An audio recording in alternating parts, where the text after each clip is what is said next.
You're listening to AI Prism from Seoul Economic Daily. It's Friday, May 22. I'd like to share some thoughts about early career.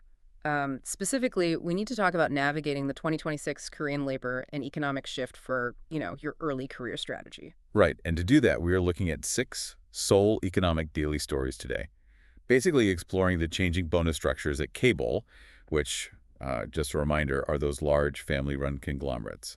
Plus, we're looking at how AI is taking over junior desk work and the tightening cost of living squeeze. Yeah, so let's start with how you're getting paid. Because Samsung Electronics just made a tentative deal to pay a 12% special bonus to their semiconductor staff. But, the catch is that it's paid in treasury stock that vests over 10 years, which is a huge structural change. It's going to cost them about 37 trillion won, or roughly 26.4 billion USD for 2026. Wait, 10 years? Yeah, a full decade. And contrast that with SK Hynix, who, they just pay out in cash. To me, a 10-year vest is just a massive retention lock. Are these golden handcuffs really worth it for a junior employee?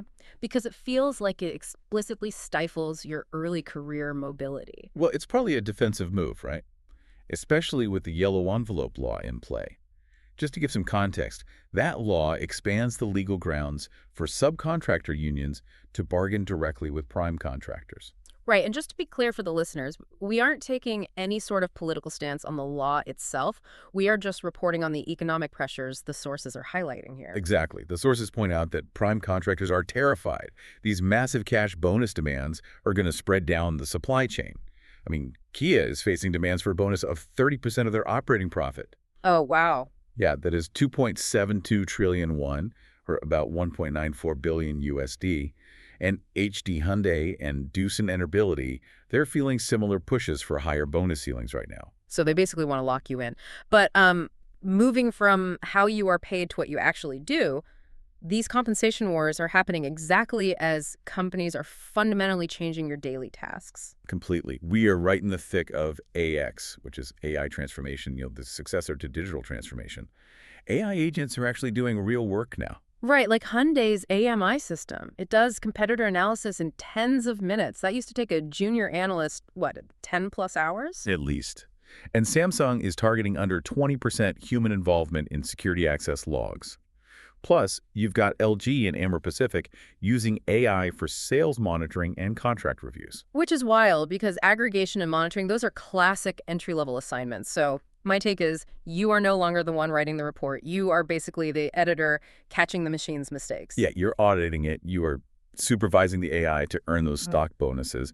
But the big question is, how far does that money actually go in Seoul right now? Honestly, not very far. The cost of living squeeze is intense. We are seeing entry-level Seoul apartments, like the sub 1.5 billion won or 1.1 million USD properties, leading a massive rise in prices. And producer prices just saw their biggest jump since 1998, heavily driven by oil. Because of that, the Bank of Korea might actually hike their 2.5% rate. Which hits hard, especially when you look at just those lump sum deposit leases we use here. They're already up 3.2% this year. Yeah, and it's even pulling up the Gangnam 3, which are the highest priced southern districts. Your financial baseline is just tightening from all sides. Rent, food, airfare, it's all up. But one big warning from the reporting is, you have to avoid FOMO leverage. Oh, absolutely. Because recently, 305.1 billion won, which is around 218 million USD in retail margin calls, basically liquidated late buyers. Trying to outsmart the market with leverage when you are already squeezed is just dangerous. It really is. So when you connect all these threads, AI taking over your foundational tasks, your compensation being tied up in decade-long vesting, and inflation just outpacing standard cash salaries, it raises a really critical question. Does the traditional playbook of job hopping every 2 years to grow your salary even work anymore? Exactly. Are we entering an era where you basically have to pick a single company and just hold on for the decade? Definitely something to mull over before you sign your next contract. That's today's AI Prism, early career. This episode was produced with AI assistance based on Seoul Economic Daily reporting and reviewed by a human editor. AI Prism is a Wani-for award-winning series. We'll be back tomorrow. You've been listening to AI Prism from Seoul Economic Daily.